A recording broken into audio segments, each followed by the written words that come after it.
Iraq economic news and points to ponder Monday afternoon, the 12th of May 25. Listen to the full version on the official dinarreport.com website and become our supporter on Patreon. 46 prominent Iraqi businessmen and traders travel to America. Baghdad today. Baghdad. The U.S. Embassy in Baghdad announced today, Sunday, May 11, 2025, that it will lead a delegation of 46 Iraqi business leaders, including representatives from the Kurdistan region of Iraq, to the United States to participate in the annual Select USA Investment Summit. The U.S. Embassy noted in a statement received by Baghdad today that the summit will be held in the Washington, D.C. area from May 11 to 14. She noted that the delegation includes diverse economic sectors, including technology, cybersecurity, tourism and hospitality, food and beverage industries, franchises, agriculture, construction, investment, pharmaceutical industries, real estate, and the oil and gas sector. This diversity highlights the broad opportunities for cooperation and joint investment between the United States and Iraq. The Select USA Summit is the largest event of its kind aimed at encouraging foreign direct investment in the United States. The summit attracts international investors, representatives from state and local governments, and government officials, with the goal of facilitating the flow of investment into the U.S. economy.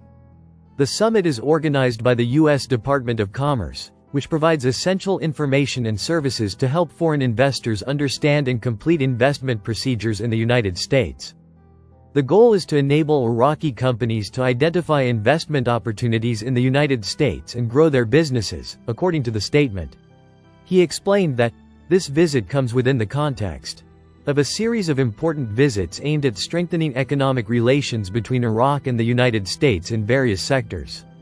It's worth noting that a delegation from the U.S. International Development Finance Corporation visited Baghdad this May, and in April, more than 100 businessmen and companies affiliated with the American Iraqi Chamber of Commerce participated in a business forum held in Baghdad. Ministry of Oil. Iraq is floating on a large and inexhaustible oil and gas reservoir. Time: the 11th of May 2025, 8 hours 15 minutes and 30 seconds. Reading: 3030 times. Economic. Al-Farad News. The Ministry of Oil reported that Iraq is floating on a large oil and gas reservoir from north to south, and work is ongoing to reach new discoveries. Osama Raf Hussein, the Director General of the Ministry of Oil Explorations Company, said in a press statement that Iraq's reserves are large and are what raises its ranking in the Organization of the Petroleum Exporting Countries, OPEC, noting that Iraq is floating on a large oil and gas reservoir from north to south, and it will not be depleted from now on and for a very long time. He added, the Oil Exploration Company is a pioneer in the field of seismic surveys and is the sole exploration arm of the Ministry of Oil. 8. With the help of its seismic teams spread throughout Iraq, it has been able to carry out seismic surveys for international companies. It signed a contract with the Chinese company GeoJade to carry out a 2- and 3-dimensional seismic survey of the Kana oil patch in Diyala Governorate.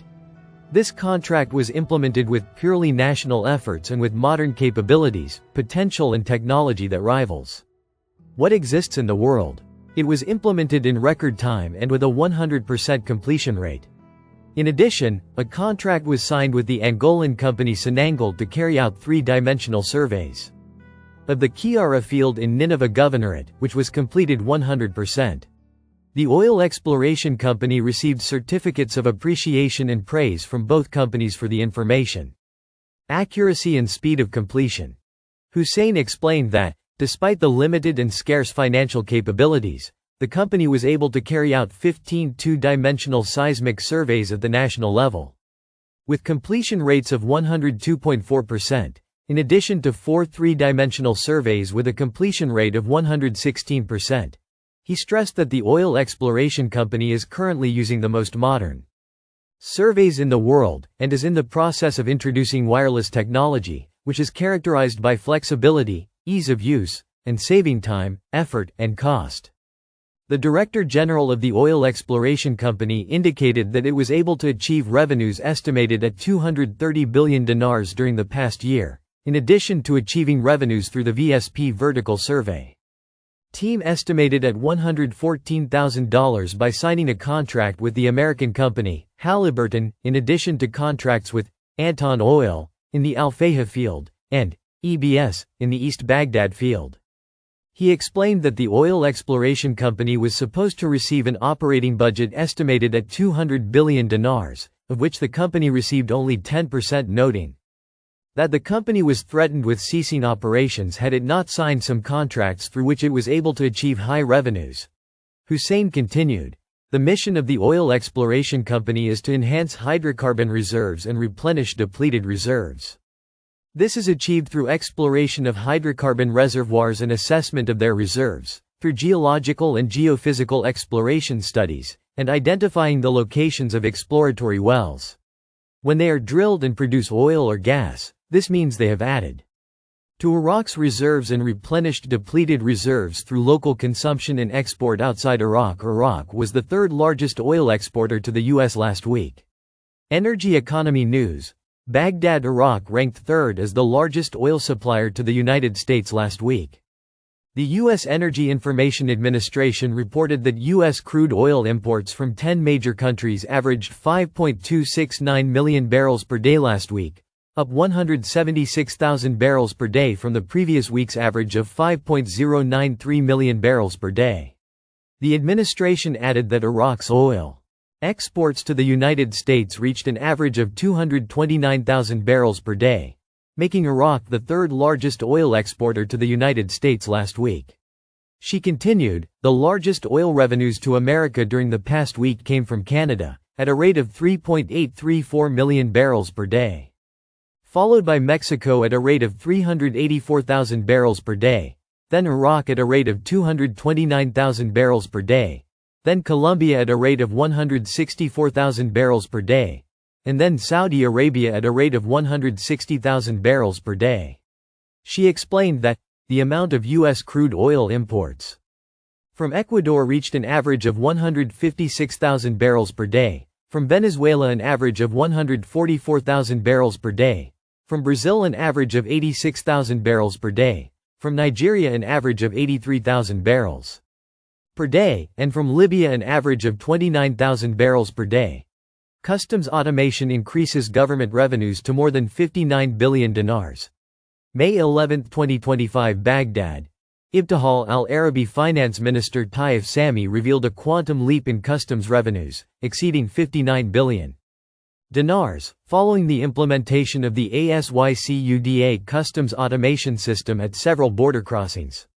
Sami said in a statement yesterday that customs revenues before implementing the ASYCUDA system amounted to 375 billion dinars, while after implementation it increased to 435 billion dinars, an increase of 59 billion dinars, and indicated that the General Authority of Customs has begun implementing the ASYCUDA system in 15 customs centers, including the Air Cargo Customs, the Dry Port, the Baghdad International Airport Terminal, the Great Welcome Square Customs, Trebel, Safwan, Arar, Qasr Middle, Qasr South, Kirkuk Airport, and the ports of Zurbataya, Al-Mundariya, Mandali, Al-Shaib, and Al-Shalamche. She indicated that the authority has currently begun implementing the second phase of the system, which extends over 2 years, and includes its implementation in 8 remaining customs centers, in addition to linking 12 electronic applications to the system, including land transport clearance, the smart value and selectivity system, and the exemptions, licenses, and certificate system, which will enable the system to be linked with all ministries. Meanwhile, the Border Ports Authority has compiled a list of all violations detected during the month of April. In a statement received by Al Zaman yesterday, authority spokesman Alaa al-Din al-Qaisi said, "Based on the directives and follow-up of Prime Minister Mohammed Shia al-Sudani, the authority detected violations that fell under several headings.